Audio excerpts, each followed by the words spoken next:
আসসালামু আলাইকুম everyone, welcome back to Ishan's mom happiness channel. আজ আমি উইন্টার স্পেশাল ইনস্ট্যান্ট একটা আচারের রেসিপি শেয়ার করছি। ভীষণ সহজভাবে একদম কম সময়ে 10 মিনিটের মধ্যে এই আচারটা আপনি বানিয়ে নিতে পারবেন।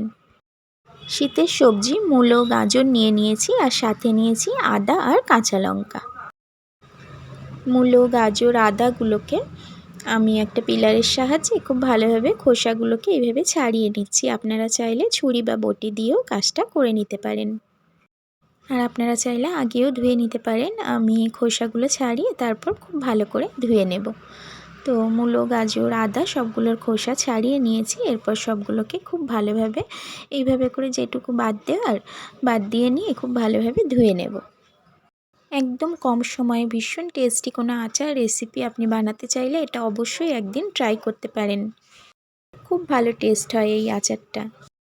এরপর সবগুলোকে আমি একটু সুন্দর করে কেটে নেব। তো আমি এইভাবে একটু লম্বা লম্বা করে কাটছি, আপনারা আপনাদের পছন্দ মতো কেটে নেবেন। মূলো গাজর আদা সবগুলোকেই আমি এইভাবে লম্বা লম্বা করেই কেটে নেব। এই আচারটা গরম ভাতে ভীষণ ভালো লাগে খেতে।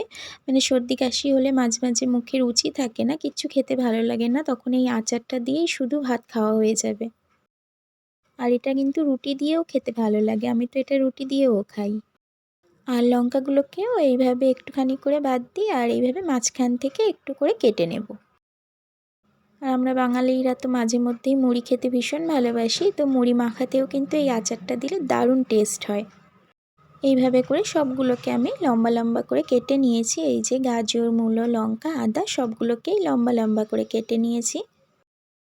এরপর আচারটা বানানোর জন্য আগে একটা মশলা রেডি করে নেব। এখানে আমি 1 টিস্পুন গোটা জিরা নিয়েছি, সাদা জিরা, 1 টিস্পুন সরিষা নিলাম কালো সরিষা, আর 1 টিস্পুন আমি সাদা সরিষা নিলাম। 1 টিস্পুন মৌরি নিচ্ছি, আর এখানে 8-10টা কালো গোলমরিচ আছে, আর কয়েকটা শুকনো লঙ্কা দিয়ে দিলাম, আর 1 টিস্পুন পাঁচফোড়ন। ব্যাস, আর কোনো মশলা দেব না। এরপর এটা শুকনো খোলাতেই লো ফ্লেমে খুব ভালোভাবে একটু ভেজে নেব, মানে এগুলোকে একটু গরম করে নেব।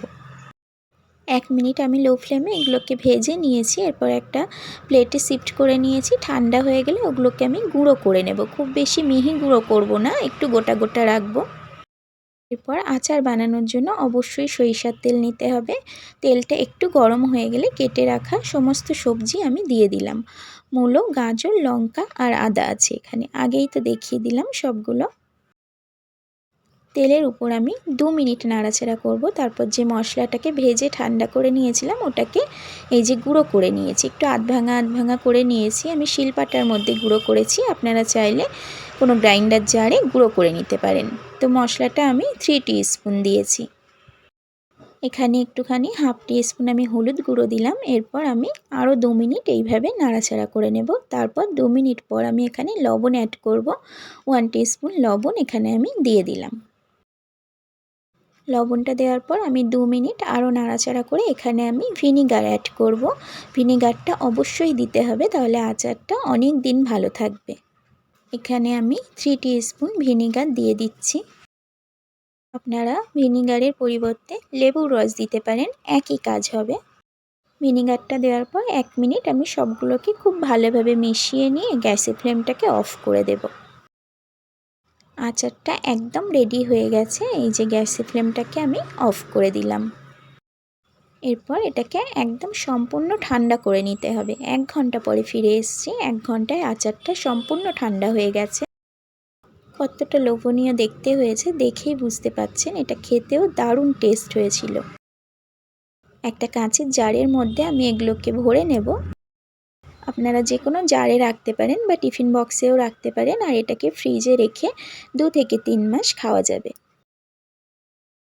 আমি আর রোদে দিইনি, আমি বানিয়ে ফ্রিজের মধ্যে রেখে দিয়েছি। খাওয়ার 5-10 মিনিট আগে ফ্রিজ থেকে একটু বার করে নিই, তাহলেই হয়ে যায়। রেসিপি কেমন লাগলো অবশ্যই কমেন্টে জানাতে পারেন। রেসিপি ভালো লাগলে বন্ধু বা পরিবারের মধ্যে শেয়ার করতে পারেন। এরকম ধরনের ছোট্ট ছোট্ট সহজ সাধারণ রেসিপিগুলো দেখার জন্য আমার চ্যানেলটাকে সাবস্ক্রাইব করে রাখতে পারেন। Thank you so much for watching my video.